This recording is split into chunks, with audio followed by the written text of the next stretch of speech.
Halo Sobat Dimas, bertemu kembali dengan kami. Semoga teman-teman tidak bosan selalu mengikuti video-video terbaru dari kami. Oke teman-teman, di sini pastinya banyak yang sudah tahu dan mendengar bahwa Dapodik 2025 sudah rilis ya. Dan di sini bagi teman-teman yang baru mendengar dan menemukan video ini, bisa simak video cara install dan registrasi untuk Dapodik 2025 pada video terbaru ya teman-teman. Di sini sudah saya jelaskan secara detail. Nah, bagi teman-teman di sini setelah menginstal dan registrasi, ada yang bertanya apa yang harus dilakukan untuk saat ini. Pastinya teman-teman melakukan pembaruan data di Dapodik sesuai keadaan real yang ada di sekolah ya. Yang sudah ada infonya dan panduannya di sini ya. Teman-teman baca-baca aja untuk panduan Dapodiknya. Nanti secara teknis di sini saya akan jelaskan. Nah, bagi teman-teman yang perlu dipahami apabila teman-teman membaca informasinya di sini, harap dicatat.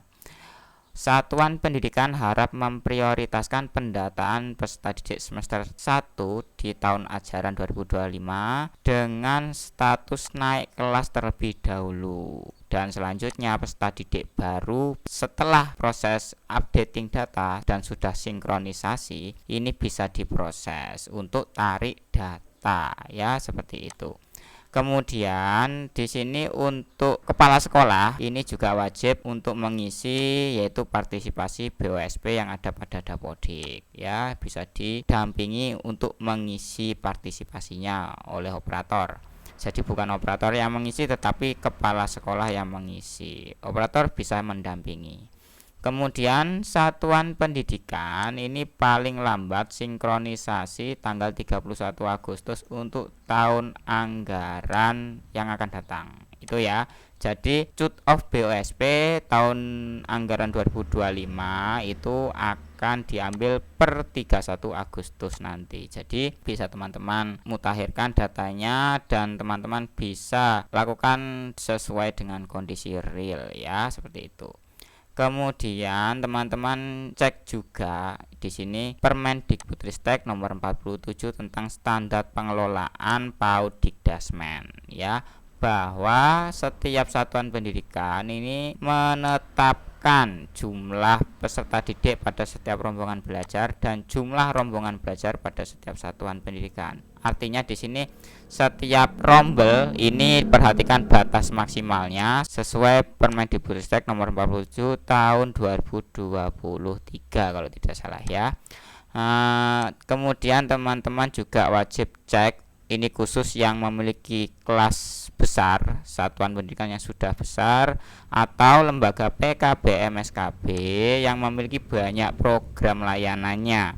Jumlah rombongan belajar pada satuan pendidikan ini adalah 36 ya, sesuai pada aturannya di sini. Untuk rombongan maksimal di satuan pendidikan ini ada batasnya adalah 16 untuk PAUD, kemudian ada 24 untuk SD MI, ada 30 rombel untuk SDLB, ada 33 untuk SMP MTS, kemudian ada 36 rombel untuk SMA MA, SMA LB adalah 36. Kemudian untuk SMK dan MA kejuruan ini ada 72 rombel. Dan untuk satuan pendidikan kesetaraan ini minimalnya 3 untuk rombelnya dan maksimal 36 untuk keseluruhan rombel di layanan program yang sudah ada, yang ada di Dapodik. Seperti itu ya teman-teman. Jadi untuk ini bisa di mapping untuk kepala satuan pendidikan masing-masing supaya untuk ke depan tidak invalid nantinya ya. Semoga dari sini teman-teman bisa memahami apa yang sudah ada di info.berandadapo.kemdikbud.go.id. Nah, langsung saja teman-teman. Di sini kita akan langsung updating data mulai dari menu sekolah hingga menu jadwal. Nah, di sini saya punya data tanya ya teman-teman. Kita updating data pertama kali sampai sinkron ya. usahakan mulai dari sekolah, Sarpras, GTK dan jadwal ini sudah oke ya, updating data. Jangan yang penting bisa sinkron, tetapi minimalnya ada yang diupdate lah ya. Kemudian di sini kita akan memberikan tutorial yaitu update data menu sekolah. Kemudian nanti untuk selanjutnya apabila tidak terlalu panjang akan merambah ke menu Sarpras ini ya. Oke, tidak menunggu lama, langsung saja kita pada tutorial. Baik teman-teman, di sini kita sudah login pada beranda Dapodik. Nah, untuk langkah pertama sesuai catatan tadi kita masuk pada menu sekolah. Nah, di sini yang harus kita lakukan dan yang harus kita update pertama kali yang pastinya invalid ya teman-teman, dan ini setiap updating Dapodik pasti melakukan hal ini. Kita bisa lakukan update data periodik, kemudian sanitasi, kepanitiaan sekolah, blok grant jika ada, dan juga program layanan ya. Di sini kita update data periodik. Di sini isikan semua sesuai keadaan real yang ada di lembaga, mulai dari waktu penyelenggaraan hingga kecepatan internet ya. Kemudian apabila di sini sudah selesai, klik simpan. Kemudian nanti masuk ke menu sanitasinya ya, kita update. Nah, sanitasi di sini juga updating sesuai keadaan real yang ada di lembaga sekolah ya. Sampai selesai, apabila sudah klik simpan.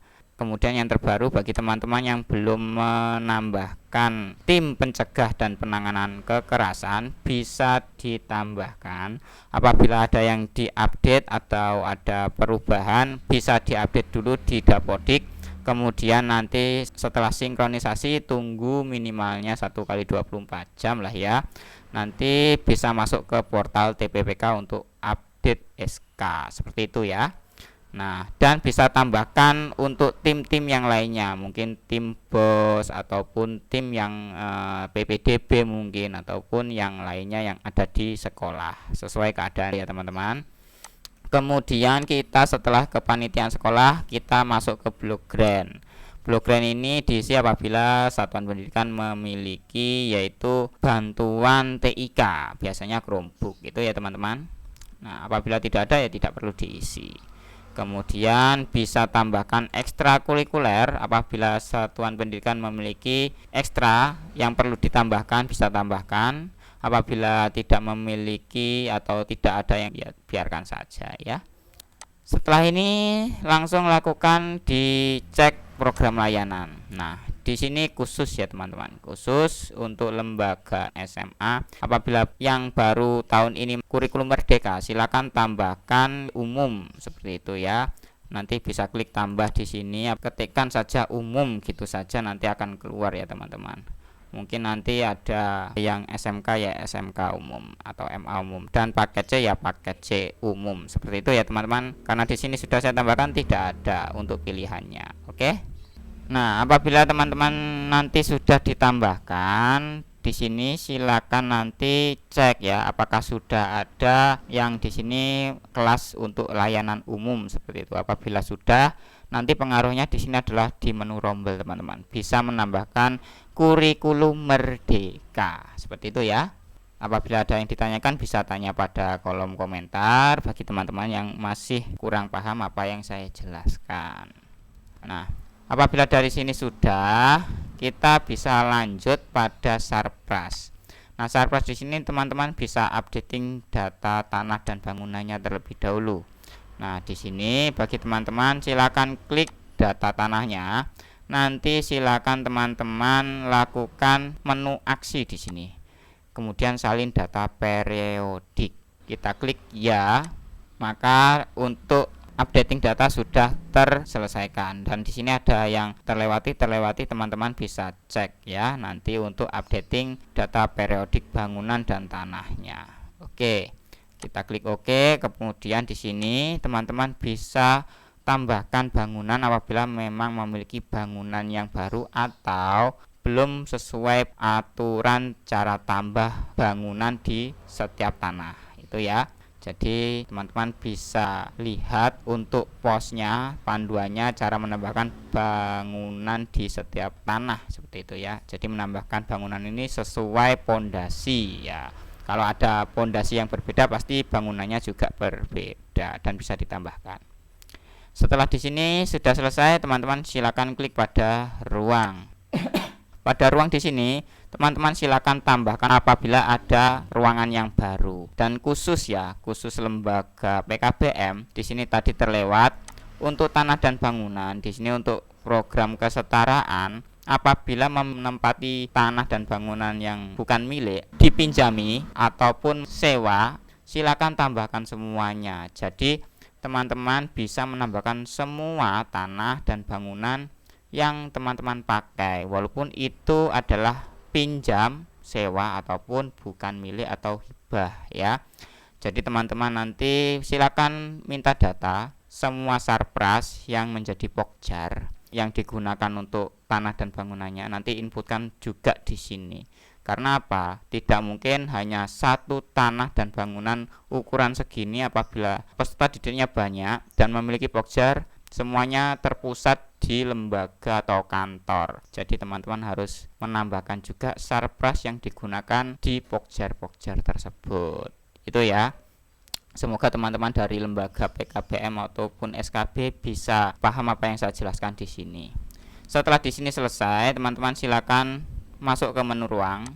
Di sini silakan tambahkan ruang sesuai bangunan dan tanah yang sudah ditambahkan sebelumnya. Itu ya, mulai dari ruang kelas, ruang capsek atau guru, kemudian ruangan kamar mandi. Nah, ruangan kamar mandi di sini silakan tambahkan sesuai dengan keadaan yang ada dan sesuai tanah yang dipakai, dan ruang penunjang apabila ada. Seperti itu ya teman-teman. Di sini semuanya inputkan dan lihat kondisi ruang.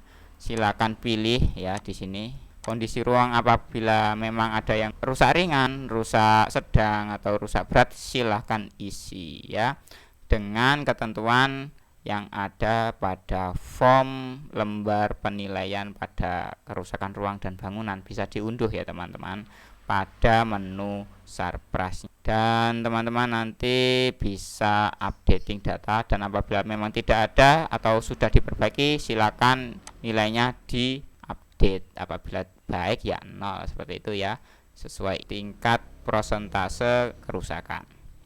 Nah, apabila di sini sudah untuk setiap ruangnya di setiap bangunan, silakan teman-teman cek di setiap bangunannya apakah memiliki alat, apakah ada alat yang rusak ataupun alat yang baru, bisa ditambahkan di sini ya.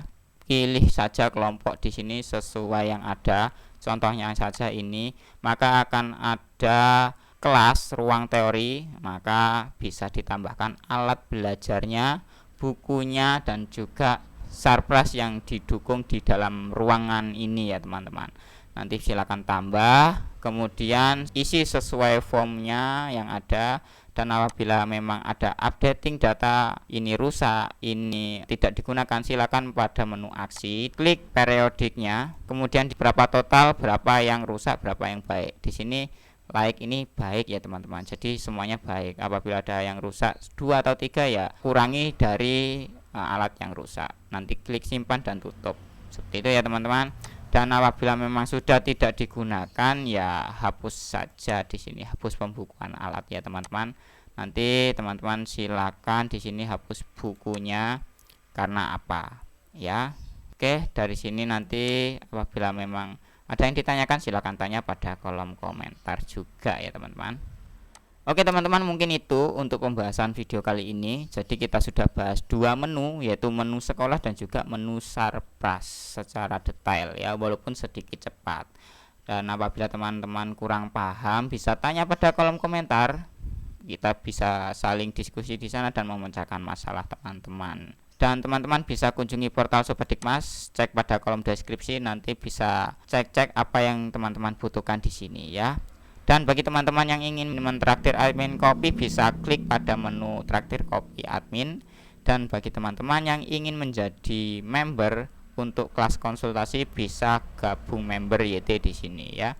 Nanti akan bisa terhubung dengan saya secara pribadi untuk belajar dan konsultasi secara khusus dengan saya. Oke teman-teman, mungkin itu untuk video kali ini. Semoga apa yang saya berikan dan saya jelaskan bisa dipahami teman-teman semuanya. Dan jangan lupa menekan tombol like-nya bagi yang menonton ya teman-teman, karena jempolnya itu sangat ringan untuk menekan tombol like.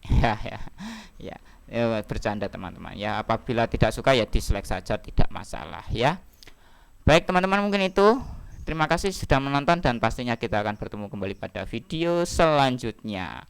Terakhir kali saya ucapkan salam satu data, salam operator hebat, dan salam sehat bagi kita semuanya. Terima kasih.